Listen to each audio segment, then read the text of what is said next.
Here's why it's plausible that more than 80% of Twitter's accounts are actually fake, and Twitter is not alone. More than 80%. Yeah. See, I don't think we realize that because we're on there for real. We're real people on there. But you're real people where fake people are constantly arguing right in front of your face like the world is ending. And it's not necessarily all real people. There definitely are real people arguing on Twitter. Don't get me wrong. And I think even the fake people arguing is very addictive. And I think you want to get involved too because like you seeing this guy dunk on that guy. I want to dunk on somebody. Yeah. And then people are spending all their time in this job that they hate when no one's looking. The boss isn't around, you know, typing up some real witty, nasty shit on Twitter. And I think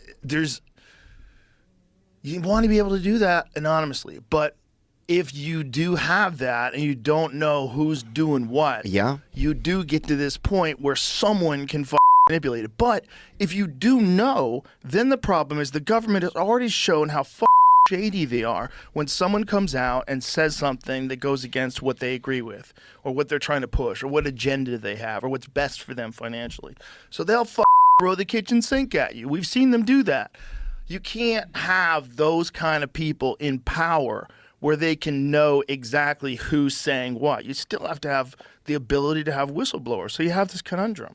On one side, you're going to have this completely manipulated environment that's done by corporations and fake people and people that are paid by parties just to push the party line. People showed up. And then there's 24. It goes back to normal again. And 24 is probably the most consequential election of our lifetime, where people felt more nervous. Like, if these motherfuckers get in charge one more time, like, we could get, like, literally invaded by terrorists. We could lose all of our rights to say things on the internet. They were talking about cracking down on hate speech online. Like, that free speech is not hate speech. That Tim Walz guy was actually saying that. Hate speech. Free speech does not include hate speech. Like, what are you, by whose definition? Yours? A guy who thinks tampons should be in the boys' room? Yeah. Like when Trump started calling him Tampon Tim, that was like one of the that's crazy. Of all his names, that's my all-time favorite. It didn't get used that much because he only had it for a couple of months because the guy went away as soon as the election was over. But Tampon Tim is the best. Yeah, I think I'm amazed how quickly after the election everything just felt like, dude. People in New York, Ari was talking about it. He said people in New York, even though they didn't win, like their guy didn't win, they're happy they didn't win. There's like a marked feeling of relaxation, like, because people in New York are realizing your city is under attack. And now it's $18 to drive in and out of it. It's $9. It's under attack, and I don't mean like invaders. But there's now, that too, but there's also your rights are under attack. You're being propagandized. You're getting your finances drained. They're sucking money out of you and not providing a good service. You have terrible leadership. You have corrupt leadership. You know, when they saw it with Bill de Blasio, and I think they thought it was going to be better with Eric Adams, and this Kathy Hochul lady's out of her mind. Otherwise, you're going to get RoboCop. Oh, yeah. So what are we going to do? RoboCop could easily get hijacked, too. That's another issue. It's like a lot of, if there were cyber attacks, like where they wanted every electric vehicle or something to just go drive off a cliff, they could just control. Like 100%. If they wanted every oven to just heat to 250 degrees and just burn down every house. Sure. Like if something got hacked, you know, it'd be very spooky. So yeah, if cops got hacked, bro, that would be crazy. And then also they could just say they hacked. Like you could have a dirty entity hack the cops and use them for whatever they want. And then who do you even sue with that? What are you going to even, you know? They're not even people. You're going to put a robot on the stand? Well, you would have to know what kind of like hacking is even possible and whether or not it can be detected. Because if they're doing it wirelessly, like can they do it like Jamie, you would probably know this. Can you hack something wirelessly from an anonymous account and like get into a system and no one knows who did it? Or is everything ultimately traceable if they could find the source of the invasion? I think when you get to that high level stuff, they're going the hacker, like the person doing the attack goes through so many levels to try to hide where they're going from. Yeah, so they can hide somewhat. Yeah. And also, how many of those guys that are like operating at that level even exist? Yeah. How many of those like super high level hackers are out there? And everybody else is just kind of at the mercy. Like if you like try understanding that, if you don't do that, no, it's impossible. So how is a judge going to understand it? Who's going to understand it? Yeah. How are the cops going to understand it? Right. It's kind of, it's got to be weird. If you know that much stuff, you're kind of in a world of your own. Oh, yeah. If you're like a super Bitcoin creator type dude, you're in a world of your own. You're existing in the most sophisticated layers of the technological power of the likes the world's never seen before. Never seen anything like it. And you're the people that are at the head of the code. You're the people that are making AI. Yeah, you're like Christopher Columbus or whatever. You're the you're on the Christopher Columbus you're on is the great. edge. Bro, that's great. Dude, if people, that's why I've said this for years. People with autism are the link between regular people and machines. And that was one where it was a fucked up call because Richard Steele knew that Meldrick Taylor was out, but there was really only 2 seconds left in the fight, but he still has to wave it off because the dude can't fight. Right. So it's kind of crazy. So all these people were mad at Richard Steele because if he didn't do that, Meldrick Taylor would have won the decision.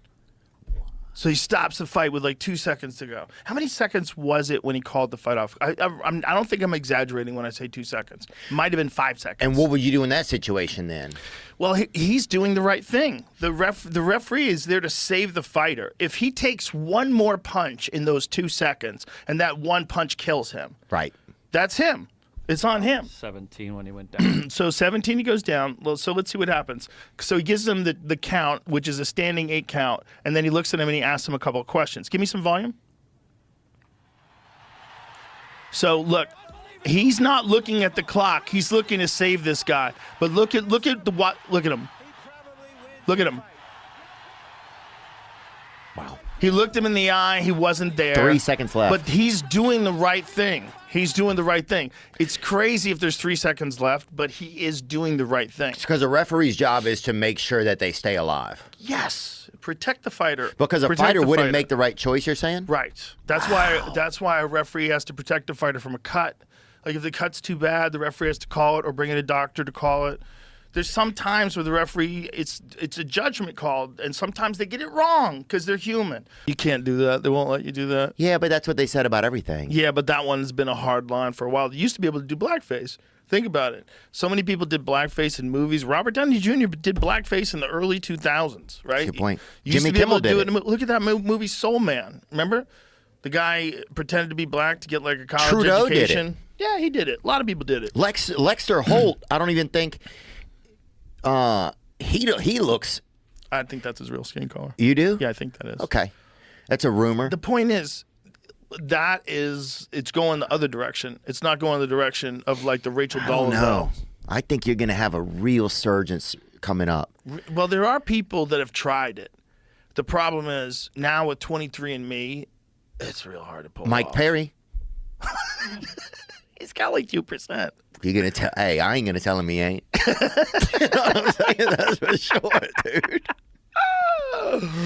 I ain't telling Mike Perry is a zebra if he wants to be, dude.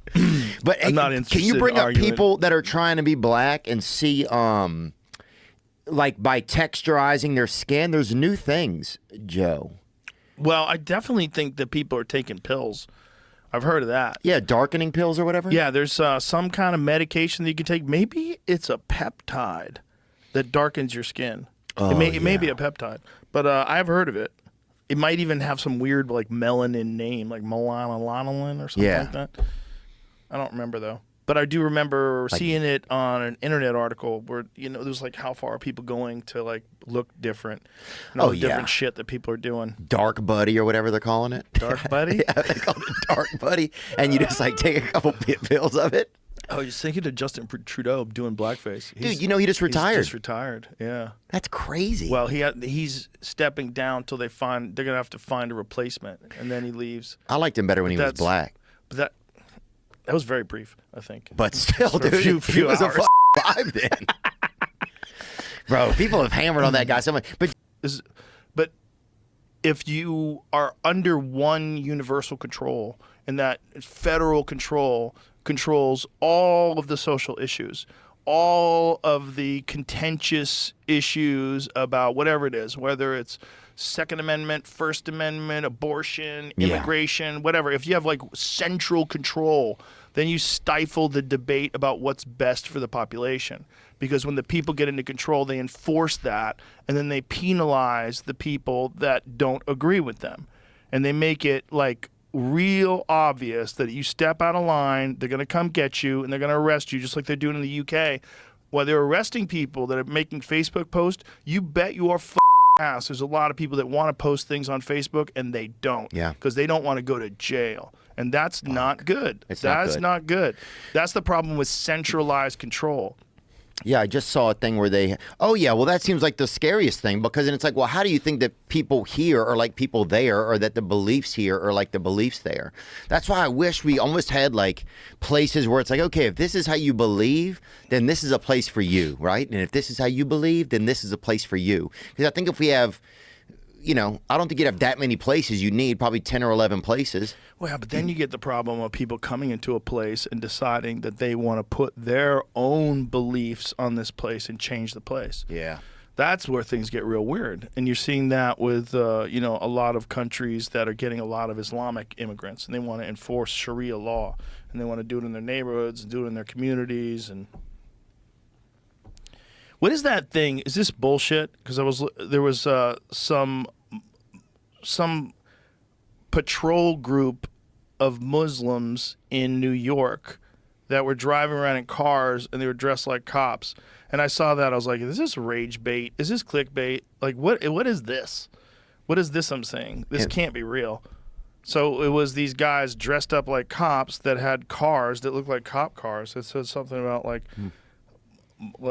could have been a music video or something. It could be. It could be. Is it this? This is That's 5 years old. Muslim community patrols protecting U.S. mosques. So are they just security guards that are around mosques? Is that what it is? And people are blowing this up? Yeah. That's what it is. Okay. I just saw too election count. The numbers are pretty similar from 2020 to 2024. Really? Everything up. Now that they have everything? You have 155 million votes for this. Can we see it? The graph? Well, I didn't see it on the graph. Maybe when you find out about plastics and the things that's happening to the human body because it's with our endocrine system, and it's shrinking people's genitals and shrinking people's taints, and it's lowering testosterone levels and causing more miscarriages. If you were watching this play out, if you were not connected to us, and if you were like from another planet, and you're like, what is this thing doing? Oh, so this is a very complicated animal, and this animal gets involved in various plastics and metals, and it has a symbiotic relationship with plastics and metals, where the plastics and metals, it gives them cars and handbags and television sets, but it also robs them of their primal essence and slowly turns them into these genderless, weird creatures that can only survive by replicating through their DNA. Dude, well said, bro. Because if you were looking at it from somewhere else, and you were looking at, well, what are we addicted to? We're addicted to electronics, and we're addicted to plastic. Yeah. We use plastic for everything. And we're willing to sacrifice something for it. Dude, I was reading this whole thing about petroleum in the healthcare industry, and like health and wellness, and like oils and shit, like how much petroleum is used and all this. It's everywhere. It's just everywhere. It's bizarrely everywhere. Petroleum is? Petroleum is. Yeah. So you've got oil, and you've got plastics, and you've got all of these weird, funky phthalates and chemicals and pesticides and herbicides, and we're all aware of it. And we're like, this is really a problem. This is really a problem. Like, fucking blast in the air. It's all over your food. Like, this could be a problem. Everyone's on fucking Monsanto. Like, nobody can sleep anymore. Is everywhere. And everyone's like, well, we'll certainly get to the bottom of that once we make it safer for queer kids. And then it's slowly, we're going to get to a point of no return where our genetics are fucked by our environmental pollutants, which have only existed over the last couple hundred years. So our genetics get fucked by these environmental pollutants, and like giant changes in human testosterone levels just from the 1970s. Giant changes. Oh, yeah, dude. So I think if you're on that path, and you're clearly on that path, we are as a human race, we're clearly on that path. Fast. You're watching these lunatics run that state, and they're running it into the ground, and people have to wake up before the thing hits the rocks. Do you think we'll start to separate into different countries and states eventually? Like, or do you think new things like that will start to happen? Or do you think we'll figure everything out? Well, we are different countries. We're the United States of America, but we're like Europe, really. Like, New York is so much different than Idaho. Yeah. You know? Iowa is so much different than Florida. You know, I mean, we all speak the same language, but how much different is Miami to Portland?